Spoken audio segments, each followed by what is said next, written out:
नमस्कार, आप देख रहे हैं सिंहासन। मैं हूं आपके साथ विवेक शांडिल्य। उत्तर प्रदेश में सिंहासन का रण छिड़ चुका है। 2027 में होने वाले यूपी विधानसभा चुनाव से पहले राम मंदिर में चंदा चोरी का विवाद अब सबसे बड़ा मुद्दा बनता दिख रहा है। यहां तक कि जो पार्टियां राम मंदिर निर्माण के खिलाफ थी वो भी इस मुद्दे को जोर शोर से उठा रही हैं। उन्हें पता है कि इस मुद्दे में दम कितना है। ये पार्टियां राम मंदिर में चंदा चोरी के बहाने बीजेपी और योगी सरकार को लगातार घेरने की कोशिश कर रही हैं, लेकिन इसको लेकर सीएम योगी ने जो ताबड़तोड़ कार्रवाई की है उससे साफ दिख रहा है कि विपक्ष का यह पासा कहीं उल्टा तो नहीं पड़ गया है, या फिर क्या इस मामले में भी विपक्ष खाली हाथ रह जाएगा। चंदा चोरी के लिए सभी आरोपियों की गिरफ्तारी के बाद अब आरोपियों के खिलाफ सीएम योगी के स्टाइल वाले बुलडोजर एक्शन की तैयारी की जा रही है। बाबा का मैसेज क्लियर है, जीरो टॉलरेंस, किसी के खिलाफ कोई नरमी नहीं। सियासत अपनी जगह और कानून अपनी जगह।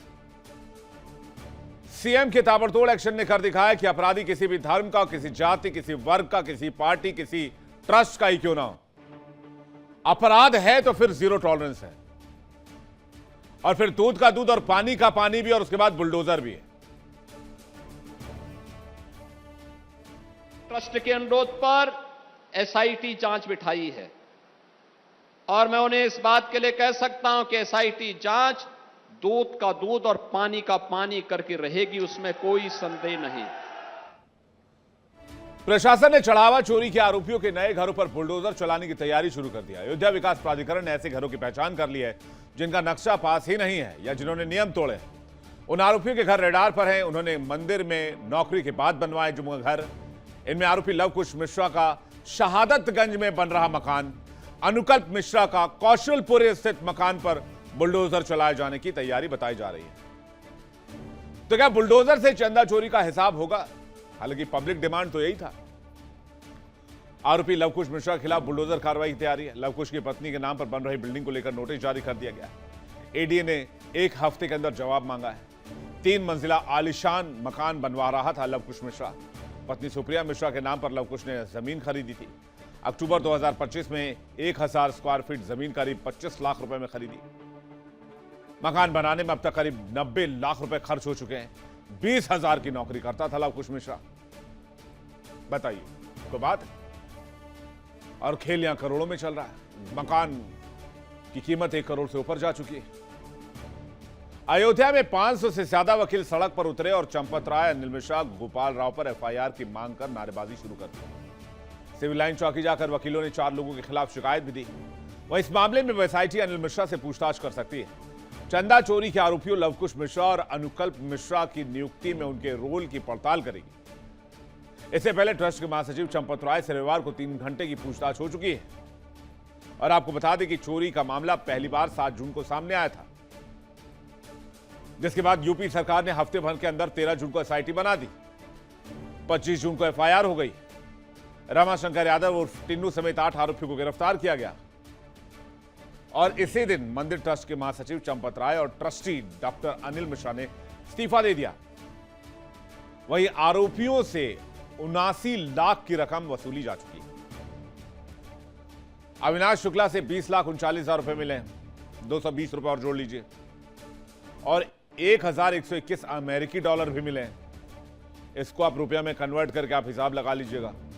अनुकल्प मिश्रा 16,82,040 रुपए, लवकुश मिश्रा 14,25,000 रुपए, रमाशंकर मिश्रा 7,32,170 रुपए, रमाशंकर यादव, टिन्नू 1 लाख, करुणेश पांडे 18,07,063 रुपए, मनीष यादव 2 लाख रुपए। कुल बरामदगी 79,85,000 और डॉलर वाला अलग से 1,121 डॉलर। उत्तर प्रदेश सरकार, सीएम योगी के ताबड़तोड़ एक्शन और अब बुलडोजर कार्रवाई की तैयारियों ने विरोधियों को जो हथियार दिया था उसको कुंद कर दिया है। इस मुद्दे ने जो ब्रह्मास्त्र पकड़ाई थी विपक्ष के हाथ में। अभी 3 दिन पहले बिजनौर में एमआईएम के अध्यक्ष अजहरुद्दीन ओवैसी ने इस मुद्दे को लेकर योगी सरकार पर निशाना साधा था। कहा था अगर ट्रस्ट में कोई मुस्लिम होता तो उनका इनकाउंटर कर दिया जाता, बुलडोजर से उसका घर तोड़ देते और केस क्लोज हो जाता। लेकिन बाबा के एक्शन ने मुस्लिम विरोध वाला नैरेटिव भी उत्तर प्रदेश में ध्वस्त कर दिया। ओवैसी के एजेंडे को नस्तनाबूद कर दिया। ट्रस्ट में गलती हो गई, उस ट्रस्ट में एक मुसलमान को तुम मेंबर बना लेते और बाद में जब ये घोटाला सामने आया तुम उस मुसलमान को ले जाकर एनकाउंटर कर देते, बुलडोजर से उसका घर तोड़ देते, केस क्लोज्ड। पहले कहते थे मंदिर वहीं बनाएंगे, तारीख नहीं बताएंगे, अब कहते हैं एफआईआर नहीं हुई, फिर एफआईआर, फिर कहते हैं बुलडोजर नहीं चलेगी, अब बुलडोजर भी हो गई। अब ये ना कहने लग जाए एनकाउंटर नहीं हो रहा, वैसे तो इसी ने कह दिया है तो इसके बाद का मैं कुछ कह नहीं सकता, क्योंकि अपराध को लेकर उत्तर प्रदेश में जीरो टॉलरेंस है। बातचीत करने के लिए मेहमानों का एक बड़ा पैनल हमारे साथ जुड़ रहा है। रामकुमार पाल, नेता बीजेपी, डॉक्टर पूजा मिश्रा, प्रवक्ता समाजवादी पार्टी, डॉक्टर सुनील कौशिक, वरिष्ठ पत्रकार, शेखर कुमार, राजनीतिक विश्लेषक, आप सभी का बहुत स्वागत है। पूजा मिश्रा जी खुश भी नजर आ रही हैं, बुलडोजर पहुंच चुका है, नोटिस जा चुका है, अब तो संतुष्ट होंगी आप इस फैसले से सरकार के? एक महीने के अंदर न सिर्फ एफआईआर बल्कि एसआईटी और अब एडीए का नोटिस भी। आपको मेरी आवाज सुनाई दे रही है विवेक जी? बिल्कुल आ रही पूजा जी, बहुत स्वागत है आपका। जी नमस्कार आपको, साथी प्रवक्ताओं को भी नमस्कार। और मैं हंस इसलिए लग रही थी क्योंकि कितना हास्यप्रद है जब आपने कहा जीरो टॉलरेंस की सरकार है। मतलब जीरो टॉलरेंस की सरकार है, अपराध रुकने का नाम ही नहीं ले रहा है। इससे अच्छा तो कम से कम जो है नहीं होती जीरो टॉलरेंस की सरकार, टॉलरेट कर लेते थोड़ा, अपराध तो रुकता। अपराध रुकेगा ही नहीं, वो करे कि जो है अब इनके यहाँ पे बुलडोजर। मतलब माननीय मुख्यमंत्री योगी आदित्यनाथ जी बयान पे बयान जब आएंगे विपक्ष की तरीके से, मतलब उनका खुद का विवेक सारा मर चुका हुआ विवेक जी।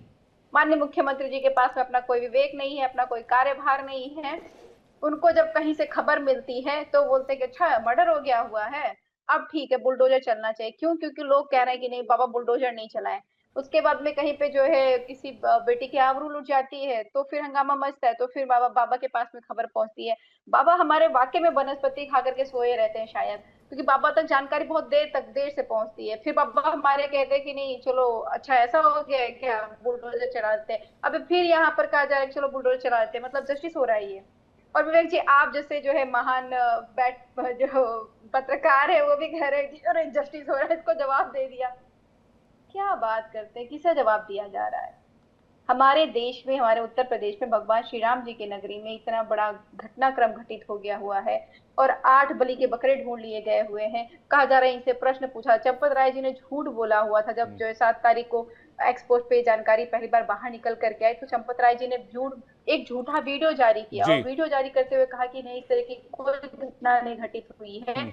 इतने शर्मसार करने वाली हरकतें होती रही। मतलब जब आपको पाप हुआ है उसकी अकाउंटेबिलिटी लेना चाहिए था, तो आप किसी की बेटी का कैरेक्टर असैसिनेशन कर रहे हैं, किसी पार्टी को टारगेट कर रहे हैं, झूठा वीडियो बना रहे हैं, इवन अयोध्या की पुलिस से भी झूठ बुलवा रहे हैं कि नहीं इस तरह की कोई घटना नहीं घटित हुई है और उसको जीरो टॉलरेंस कहा जा रहा है। फिर तो चुल्लू पर पानी ढूंढिए, जीरो टॉलरेंस नहीं है मतलब। तो आप कह रहे हैं कि भाई क्या इससे क्या फर्क पड़ता है, थोड़ा जीरो टॉलरेंस नहीं होता? हाँ ठीक है, तो फिर मुख्तार जैसे माफिया जीप पर बैठ कर AK-47 लहरा रहे होते, क्या ही हो जाता, उससे क्या फर्क पड़ता है? और 100 गाड़ियों का काफिला निकल जाता, बाकी सड़कें बंद हो जाती, माफियाई घूमते, फिर क्या ही फर्क पड़ता है? ठीक है चलता रहता है, वो सब होता था वो सब जीरो टॉलरेंस था। ये सब जीरो टॉलरेंस थोड़ी है। और बाकी अगर कोई सवाल पूछ ले तो पत्रकार भी महान हो गया, एंकर भी महान हो गया, सरकार भी महान हो गया। जी पूजा जी आप अगर बिल्कुल हाँ सही कह रहे हैं कि वो लोग जो है बंदूक ले लेकर के गाड़ियों पे चला करते थे, अब तो सीधा बुला करके रोड पे काट देते हैं। आपको नहीं जानकारी है क्या?